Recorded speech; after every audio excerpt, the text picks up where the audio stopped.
Hello, and welcome to Same Crime, Different Time. I'm Jennifer Chambers. You know that I'm passionate about uncovering the truth.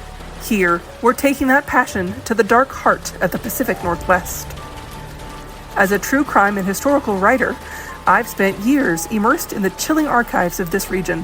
Each week, we'll explore cases, both ancient and modern, of murder, unexplained events, strange places, and those who have simply vanished. We'll dig into the research, connecting the dots between past and present, revealing the threads of mystery that weave through our incredible, yet often unsettling, landscape. Prepare to be captivated as we discover that while times may change, the darkest aspects of human nature remain hauntingly the same.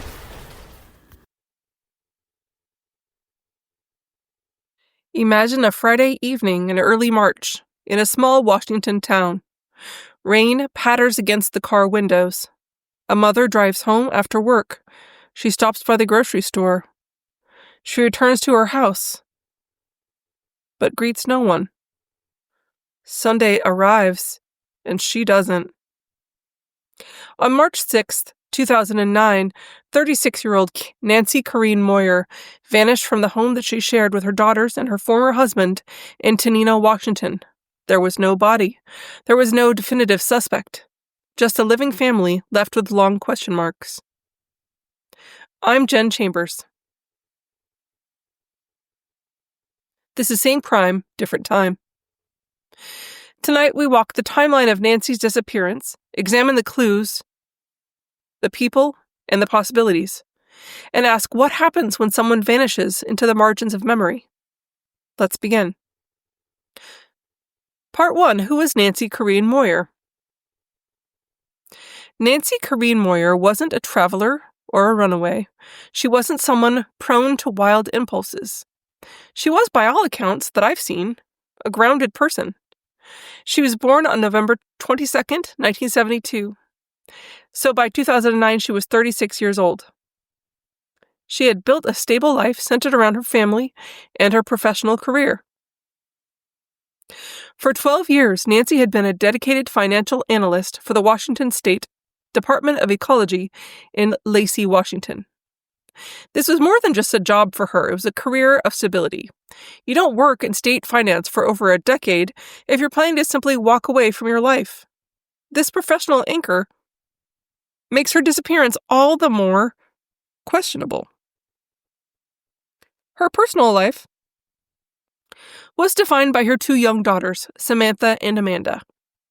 While she and her husband, Bill Moyer, had separated in 2007, their custody arrangement was described as cooperative and amicable. They weren't fighting over the kids. They were co-parenting. The structure of her life was built around routine and her commitment to her children. Now, Nancy was a petite person. She stood between 4'11" and 5'0". So that's not real tall. 5'0" is 5 foot nothing. And she weighed about 105 to 120 pounds. So she was pretty small. And she was a recognizable person. She had several distinct and colorful tattoos. On her right arm, she had an armband of stars and hearts and flowers. It was cute. The hearts were a little bit squished down. They were very, very cute. She also had a butterfly on her lower back, and on her upper back she had a playful, eye-catching tattoo. It featured double mint and juicy fruit, which are both types of gum, so I would love to know the story about that. There's also hearts and flowers. And then she had a Playboy bunny on her right hip. These aren't exactly, run-of-the-mill tattoos. They're definitely different. And they seem to mark a person with a sense of humor and a clear identity. Her friends and family described Nancy as being kind and reliable, as well as being social. There wasn't any documented history of substance abuse or mental health crisis, and there certainly wasn't a hint of a plan to start a new life. So what does that mean when a person like that vanishes? It means the whole is not something you would expect. And definitely something that we'd love to get to the bottom of. Given the stability of her career and the amicability of her co-parenting relationship, she seemed to be all the things that I read about her. She was constant and reliable, and her identity was as a parent. So her disappearance was so truly shocking. It's not just shocking because a crime might have occurred, but shocking because of who she appeared to be. She seems like a loving mother who simply wouldn't or couldn't abandon her children or her responsibilities. Part 2, the timeline. Let's walk the timeline of her last known day, which was Friday, March 6, 2009. Friday evening, Nancy completed her shift at the Department of Ecology in Lacey. She drove a coworker home, which is a detail the investigators quickly verified. Then at approximately 6:45 p.m., she made a routine stop at their Thriftway Market in Tenino, Washington. She made her purchases and she left. This is the last time that they have a confirmed definite sighting of Nancy Moyer. So then there's the gap between that moment, leaving the grocery store on Friday night, and Sunday afternoon. Nancy just completely vanished. On Sunday afternoon, March 8th, Bill Moyer, and Nancy's estranged husband, arrived at her home on the 700 block of State Route 507 to return their daughters. He had had Samantha and Amanda for the weekend. What he found immediately indicated that something was gravely wrong. The front door was ajar, so slightly open. It wasn't locked, it wasn't closed tightly, but just slightly open, which is creepy when you think about it. The TV and the living room lights were both on, and so it kind of gave the house the appearance of somebody who just had stepped out. There was a wine glass that was half full that sat abandoned in the living room. And then in her bedroom, her bedside lamp was on. Her white Honda Civic Del Sol was parked outside. And then the most damning facts of all were the fact that her purse and her keys and her wallet were all found still inside the house.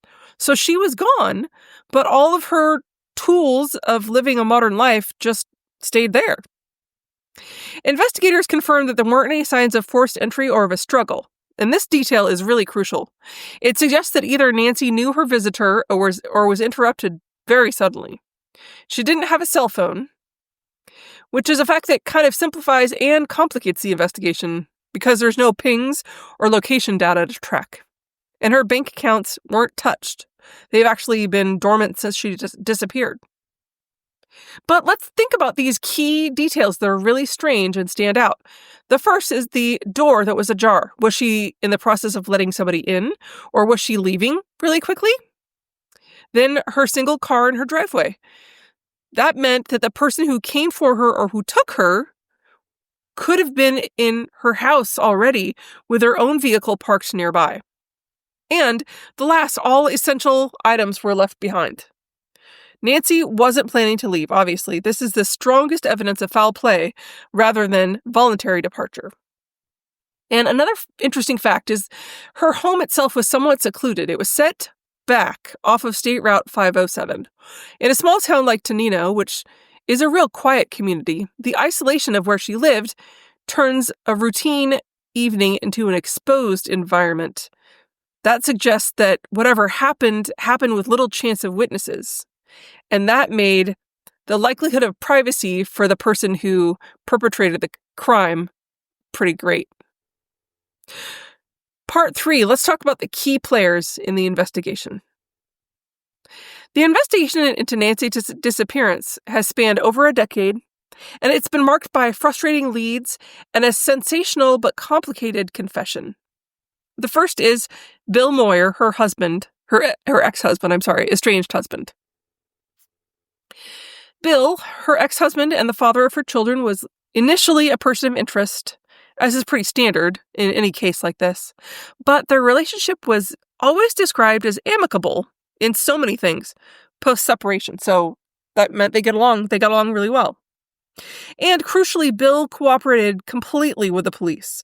That included passing a polygraph test, which may not be useful. He's been officially cleared as a suspect, and that alone speaks to his commitment to finding the truth for his daughters. Now, Bernard K. Howell III is the next person of interest. In 2010, The community of Tenino was rocked by the arrest of Bernard K. Howell III in Tenino for the murder of another woman. Bernard Howell was a door-to-door meat salesman, and he was reportedly known to Nancy's household. The Thurston County Sheriff's Office investigated him at that time as a person of interest, and they believed that he might have been in the area. While he was convicted in the other case, a direct link to Nancy never got established, which added a whole layer of complexity to the small town connections. They did seem to find meat that was marked with the company that he worked for in their freezers, but I don't think they were ever able to connect him to her disappearance. Now, the next person is Eric Lee Roberts, who was a neighbor and a co-worker. This is where her case takes its most dramatic turn. Excuse me. In July 2019, this is over 10 years after she vanished, her neighbor and coworker named Eric Lee Roberts called 911. What he told the dispatcher was bizarre. He confessed to Nancy's murder at that time. He claimed the incident occurred after a consensual quote-unquote rough sex encounter at her home. He stated that Nancy had attacked him, and in the struggle that happened afterwards, he strangled her with a scarf. He provided details about trying to cover his tracks, and he also claimed that he burned the scarf in his backyard fire pit, and also had evidence in his basement. The police quickly moved to search his property. However, despite his detailed confession, he soon recanted the statement. He said he didn't anymore remember the details of the murder, and that maybe he had been under the influence of something when he confessed. So without the body and without the confession, which was now withdrawn, prosecutors faced an enormous hurdle. As of now, no murder charges have been filed against Roberts in her case. And all of this leaves her family in a painful state of limbo.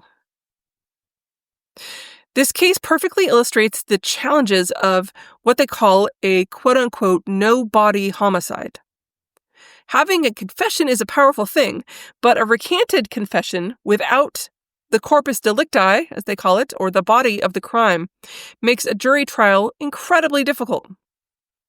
Now, Robert's connection to Nancy as both her neighbor and her coworker is significant, right? It speaks to someone she would likely have felt comfortable with and may have let into her home. Did the police miss a window of opportunity to find her before he could move it or dispose of it?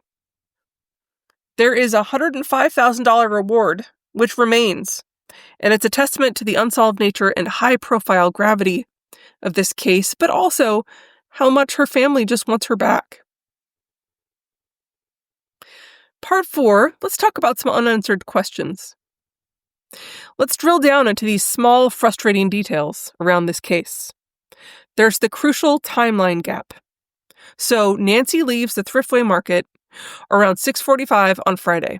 Her abandoned home is not discovered until Sunday afternoon. So that's a window of over 40 hours. What happened in the window of Friday night to Saturday morning? This is the darkest gap in this whole timeline. Did she drive straight home? Who was expecting her? Who saw her car pull up? Was somebody there? The lack of forced entry makes this window so crucial. And it was likely someone who they felt had a legitimate reason to be there. Then there's the missing coat and the wine glass. I didn't talk about the coat before. These are two seemingly unrelated details, but they're very deeply suggestive. The first is a long brown fur-lined coat. It was noted as being missing from the home. Did she wear it out? Was it taken with her?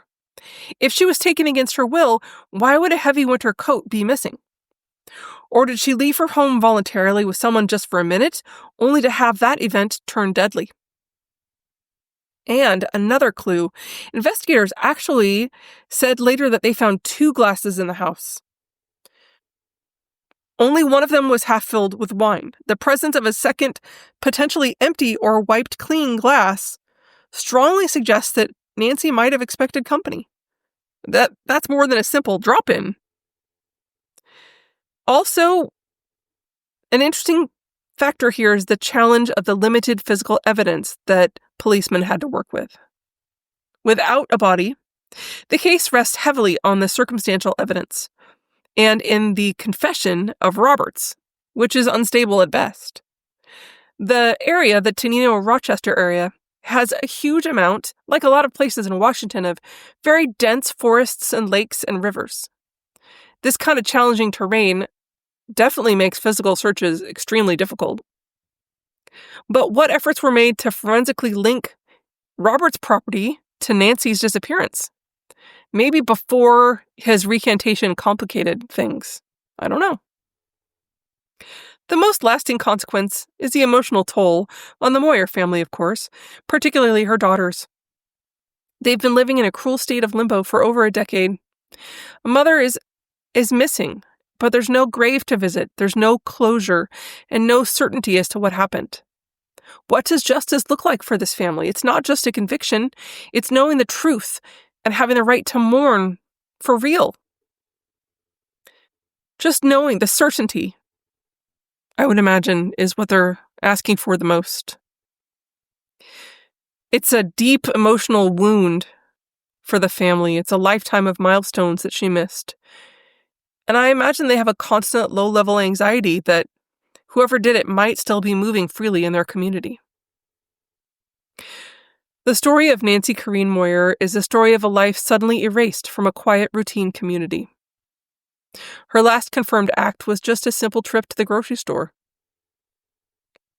Her name still appears on missing person boards. Her daughters still ask, "Where's Mom?" While I was researching this, I always try and remember that behind this cold case file, behind all these conflicting details and confessions and not confessions, is a woman who is a dedicated mother and a steady worker and a kind friend.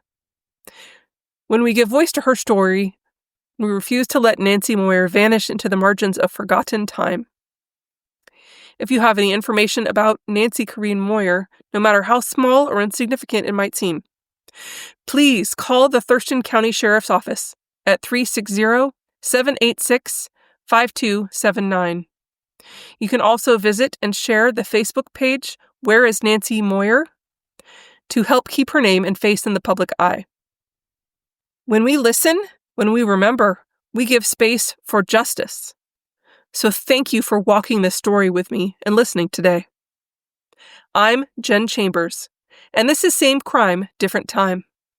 Until next time, keep your eyes open and give voice to what might otherwise stay silent. Stay safe out there. Thanks for listening today.